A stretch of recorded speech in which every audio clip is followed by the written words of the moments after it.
This is a question from Hunter, who asks, what if you ignored all the rules of car racing and had a contest which was simply to get a human being around a track 200 times as fast as possible? What strategy would win? Let's say the racer has to survive. So regardless of strategy, it turns out that the best you'll be able to do is about 90 minutes. There are lots of ways you could build your vehicle: an electric car, a rocket sled, or a carriage that runs along a rail like a roller coaster. But in each case, it's pretty easy to develop the design to the point where the human is the weakest part.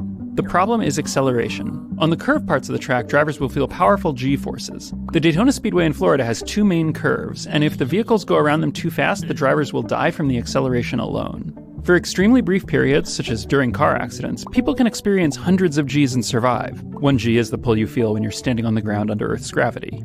Fighter pilots can experience up to 10 Gs during maneuvers, and, perhaps because of that, 10 Gs is often used as a rough limit for what people can handle. However, fighter pilots only experience 10 Gs very briefly. Our driver would be experiencing them in pulses for minutes and probably hours. There's a good NASA document on the physical effects of acceleration, and the data shows that for periods on the order of an hour, normal humans can only handle 3 to 6 Gs of acceleration. If we limit our vehicle to 4 Gs, its top speed on the turns at Daytona will be about 240 miles per hour. At this speed, the course will take about 2 hours to complete, which is definitely faster than anyone has driven in an actual car, but not even by an hour. But wait, we forgot about the straightaways. We could accelerate the vehicle up to a higher speed while on straight segments, and then decelerate it back down when approaching curves. This would help the car go around the track in less time, and conveniently result in a situation where the driver can be kept at a relatively constant magnitude of acceleration through the whole trip. It would be more like experiencing the constant, stronger pull of gravity on a heavy planet rather than the jerky acceleration of an overpowered roller coaster. Keep in mind that the direction of the acceleration would keep changing depending on whether the vehicle is going around a curve or speeding up or slowing down. Every direction of acceleration has its particular consequences, but humans can survive acceleration best if they're accelerated in the direction of their chest, like a driver accelerating forward. The body is least capable of being accelerated downward toward the feet, which causes blood to pile up in the head. So to keep our driver alive, we'll need to swivel them around so they're always being pressed against their back. If limited to 4 Gs in this way, our driver will finish the course in a little under an hour and 45 minutes. In comparison, the fastest modern Daytona race cars take about 3 hours to finish the 200 laps. If we raise the limit to 6 Gs, the time drops to an hour and 20 minutes.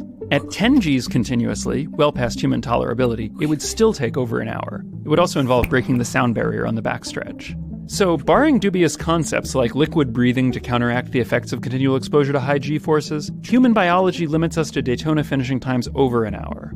But what if we drop the survive requirement? How fast can we get the vehicle to go around the track? Well, let's imagine a vehicle attached with Kevlar straps to a pivot in the center of a similarly sized circular track. In effect, this is a giant centrifuge. This lets us apply one of my favorite weird equations, which says that the edge of a spinning disk can't go faster than the square root of the specific strength of the material it's made of, or it'll tear itself apart. For strong materials like Kevlar, this speed is 1 to 2 kilometers per second. At those speeds, a capsule could conceivably finish the race in about 10 minutes, although definitely not with a living driver inside. Okay, forget the centrifuge. What if we build a chute like a bobsled course and send a ball bearing rocketing down it? Sadly, the disk equation strikes again. The ball bearing can't roll faster than a couple of kilometers per second, or it will be spinning too fast and it will also tear itself apart. What if we make it slide? Diamond is one of the toughest materials, so we could imagine a diamond capsule sliding along a smooth diamond chute. Since it doesn't need to rotate, it could potentially survive stronger acceleration than a rolling ball bearing. However, the sliding would result in substantially more friction than the ball bearing example, and our diamond might catch fire. To defeat friction, we could levitate the capsule with magnetic fields and make it progressively smaller and lighter to accelerate and steer it more easily. Oops, we've accidentally built a particle accelerator. And while it doesn't exactly fit the criteria in Hunter's question, a particle accelerator makes for a neat comparison. The particles in the Large Hadron Collider's beam go very close to the speed of light. At that speed, they complete 500 miles in 2.7 milliseconds. Wikipedia lists about 850 motor racing tracks. The LHC beam could run the equivalent of a full Daytona 500 on each of those 850 tracks, one after another, in about 2 seconds, before the drivers had made it to the first turn. And that's really as fast as you can go.